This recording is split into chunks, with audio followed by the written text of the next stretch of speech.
大新闻今日来到宜兰县，首先要访问的是宜兰县国民党提名的县长常宪营邱淑媞参选人您好。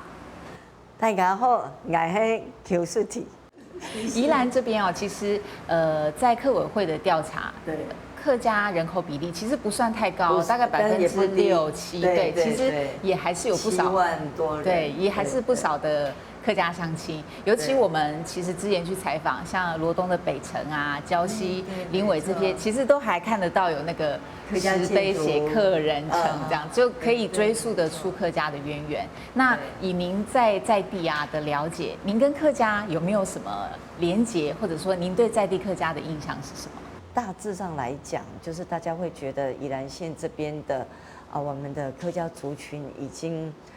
比如说我去拜访他们的时候，他可能闽南话讲的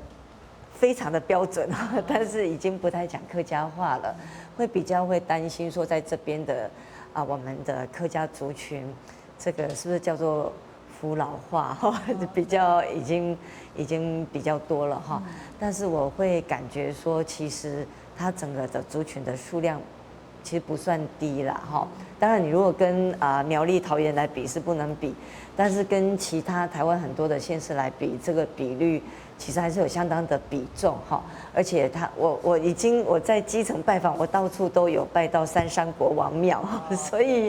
宜兰这边密度是很高的，大概有40间的三山国王庙，那表示我们客家族群在宜兰县这块土地所走过的地方是非常的广，所以我觉得我们在这里有一个这样的急迫感，怎么样把我们的客家族群相关的聚落还有他族群居住的状况，虽然过去客委会也有做过调查，但是怎么样做一个更深入的调查，然后寻根探源，那真正的是做到多元文化的尊重跟复兴，我觉得是很重要。那宜兰县政府有成立在这个有成立一个这个客家事务科，但是我有上这个网站去看相关的资料其实非常的单薄。那目前主要是看到几个 Q&A 那几个主要的问题提一下，那么甚至于也没有看到对于我们既有的客家文化资源的连结。当然政府要去做到每一件事情都做，当然不容易，但是最起码我们扮演一个，我觉得有心是第一件事情，有心以后我们把既有的资源可以转介到我们宜兰县来，作为一个媒介，然后唤起宜兰人的重视其实在我们在这块土地上，我们有7万多个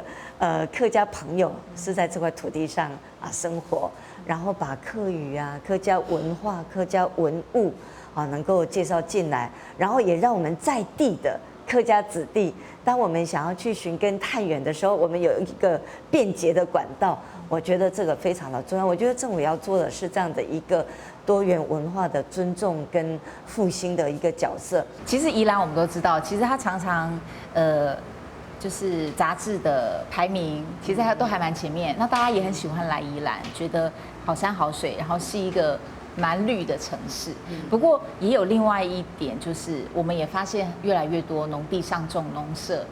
不是耕种，不是种作物，对的问题。那这一点就是农业它跟工商发展中间的矛盾，您怎么看？觉得应该怎么做？宜兰有一些传统的价值，它有点在流失，不是只有农地流失，它是传统的价值被流失了。过去宜兰是最早的党外运动的地方，可是比如说陈定南喊的环保，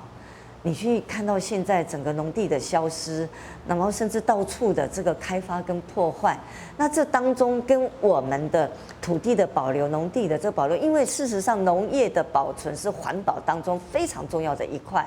如果我们根本不珍惜农业、不珍惜农地，然后到处腐烂的开发，事实上这个本身就已经违反环保了。事实上，宜兰现在很大的问题就是说有满意度，没有竞争力。然后这个竞争力很大的问题来自于说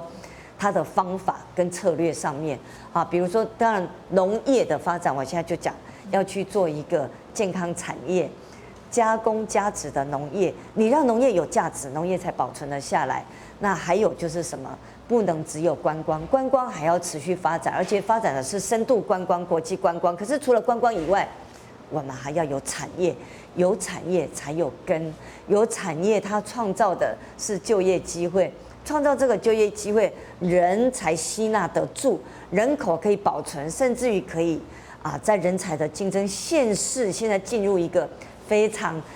这个激烈的人才竞争，因为台湾的生产力人口即将开始下降。生产力人口下降，我们就变成抢人才大战。你如果没有产业，你如何去抢人才？宜兰会很快变成一个老人县。现在我们的老年人口比率已经13.7%了哈，所以我要发展包括产业的这个部分。那这个产业是一个绿色经济、健康产业，但是我们也要做生态保育，才能够发展深度观光。还有呢，就是智慧科技，这是一个现代化的智慧科技产业，因为我们距离台北很近。利用我们的好山好水，发展现代化的产业，就如同过去台北市有内湖科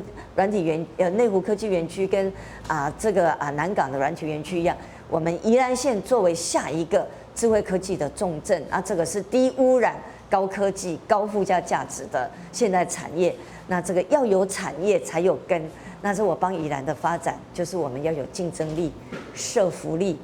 国际力跟参与力的一个